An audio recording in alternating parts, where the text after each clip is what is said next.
প্রিয় শিক্ষার্থী, আসসালামু আলাইকুম। Easy learning Ismail sir YouTube চ্যানেলের পক্ষ থেকে সবাইকে স্বাগতম।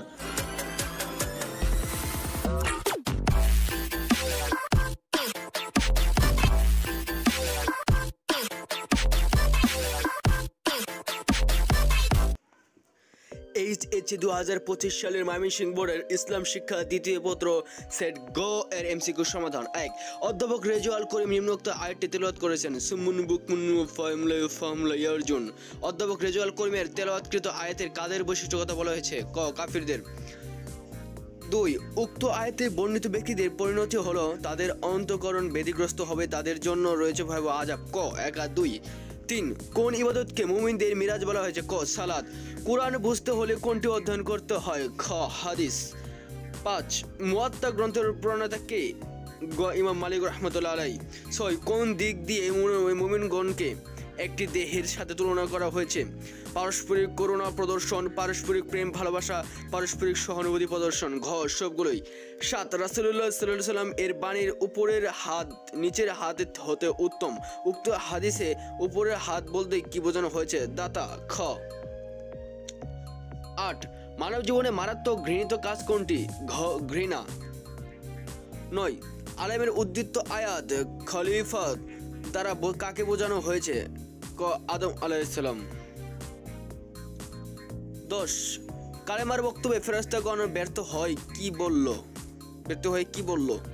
ঘ. আমরা আল্লাহর পবিত্রতা বর্ণনা করছি, আমাদের কোনো জ্ঞান নাই, কেবল আপনি যা দিয়েছেন তা ছাড়া। এবং 3. আপনি মহাজ্ঞানী ও মহাবিজ্ঞানী। ঘ. সবগুলোই। 11. ইজমা শব্দের অর্থ কি?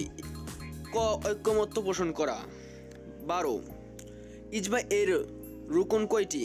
2টি। ক. 13. যাকাত প্রদানের সম্পদ বৃদ্ধি পায়, পবিত্র হয়। 1 আর 3। খ. তো প্রিয় 14.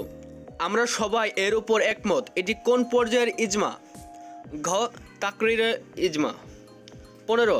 আল ফিক শব্দের অর্থ কি? ক. আইন কানুন। 16. তোমাদের পাঠ্য বইয়ের আলোকে ইসলামের তৃতীয় ভিত্তি কোনটি? ঘ. জাকাত। 17. মুমিন হতে হলে কোন ব্যক্তিদের চেয়ে মহানবী সাল্লাল্লাহু আলাইহি সাল্লামকে বেশি ভালোবাসতে হবে? পিতা মাতা, সন্তান সন্ততি ও সমস্ত মানুষ। ঘ. সবগুলোই। 18. ইমাম শাফি রহমাতুল্লাহ আলাইহি কত হিজরিতে ফিকহি মাযহাব প্রতিষ্ঠা করেন?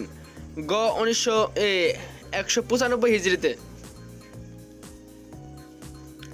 19. উদ্দীপকে উল্লিখিত ফকিহ কে? ক. ইমাম আবু হানিফা রহমাতুল্লাহ আলাইহি। 20. প্রথমত ইবাদত কত প্রকার? ক. 2 প্রকার। 21. হজ ফরজ হওয়ার শর্ত হচ্ছে মুসলিম হওয়া, প্রাপ্তবয়স্ক হওয়া এবং কি স্বাধীন হওয়া, কারো দাসত্ব না হওয়া, এটাকে স্বাধীন বলে। ঘ. সবগুলোই। 22. কোন ইবাদত সারা জীবন একবার ফরজ? ঘ. হজ। 23. সূরা আল বাকারা এর আয়াত সংখ্যা কত? ঘ. 286। 24.